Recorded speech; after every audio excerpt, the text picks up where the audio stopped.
Well, I've been looking forward to this day. Cannot tell you how long. Last time I came to Salt Spring Island, I was lucky enough to get up and sing my song. Right down there in that great big hall, so close to the ferry dock. Sound systems and lights and so on. And I got up there and started to talk and started to play. Do a little guitar. The room was full of people. Man, they'd come from near and far. Salt Spring Island.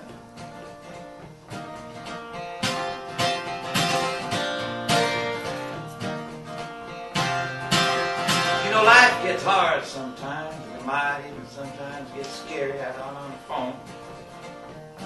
Called up my friend Harry, and I said, Harry, I'm coming on up.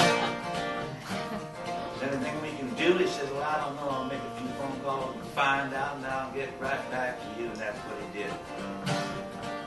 He said, we got me playing in the Democratic Party headquarters. I said, good, Harry. I'll get out my three-piece.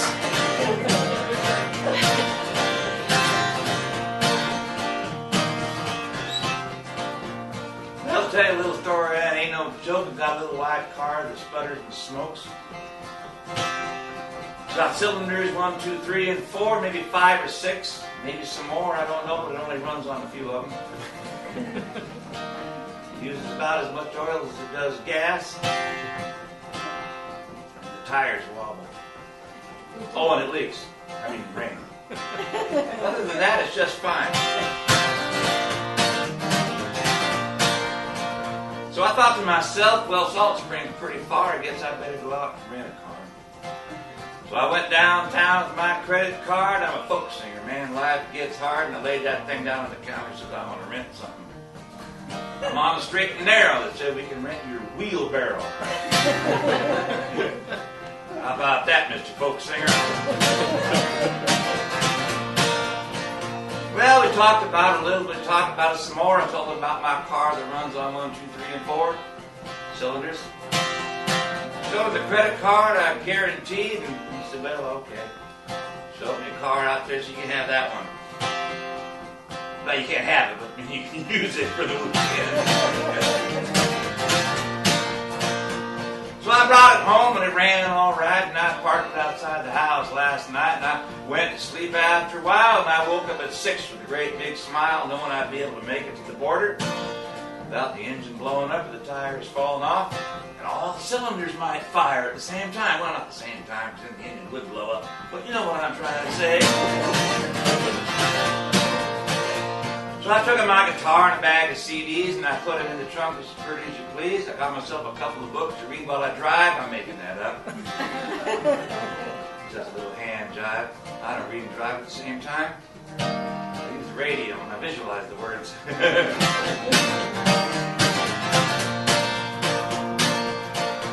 And then I'm getting to the border. My blood's starting to rise. The borders always make me nervous. And I got my passport right there in the dashboard where I can grab onto it and show it to the nice person behind there and put on my most beautiful, innocent, I am not smuggling anything smile.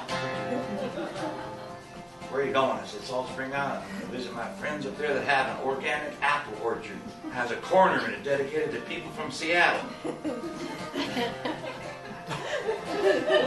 knew I couldn't be making that up. So he let me through. And I felt so good I pulled over to the side, and my stomach was growling. I had to put something inside, and there was a guy out there selling hot dogs outside the gas station where I went in to get a Mac. How much do you want for him? I said, he says, $4 for a hot dog?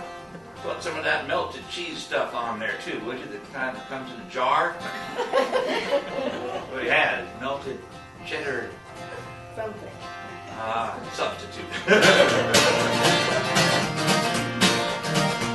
So I ate that down, and then I got in the car and I opened the trunk to make sure I still had my guitar and the CDs were there and my shoes were in place, and I sat me down with a grin on my face and I started it up. And away I go just fine, headed up on 99, following the signs for ferries. I don't mean that kind of ferries. I don't mean the ones that flitter around in the trees and grant wishes. I mean the ones that go across the water. Going to Salt Spring. Well, going to Schwartz first. Salt Spring later. They added an early boat on there, so I got to catch at 12 o'clock. I thought, oh, good, I'll get there fast. All I did was get to Schwartz early. I have to hang around for an hour. I love ferry terminals. They're almost as good as bus stations, but they ain't quite up there with airports yet.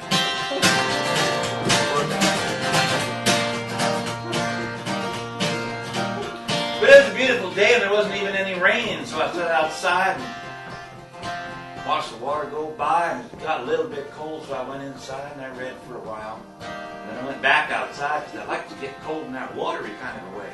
It happens in the Northwest. You know the kind of cold I'm talking about, where the air is thick. Yeah, that's what I like. So I stood out there, and we got into Schwartz, and I got off.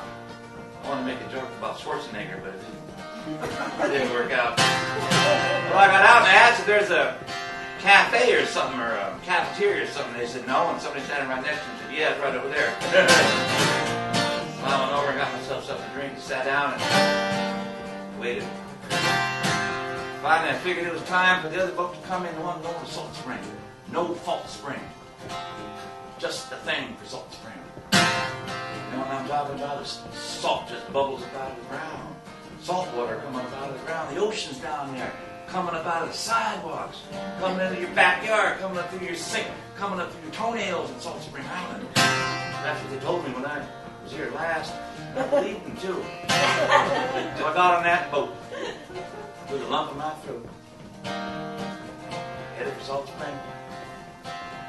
Yeah, like I say, life gets hard and sometimes life gets scared. But I got off the boat and there was Harry. I said, hey, Harry! He says, hey, Tim! Get in the pickup. Put the guitar down. Get a newspaper. Pick up some chairs. Go to the Democratic headquarters. You got your 3-piece? I said, it's in my trunk. He said, good, you got to put it on afterwards because we're going canvassing tomorrow.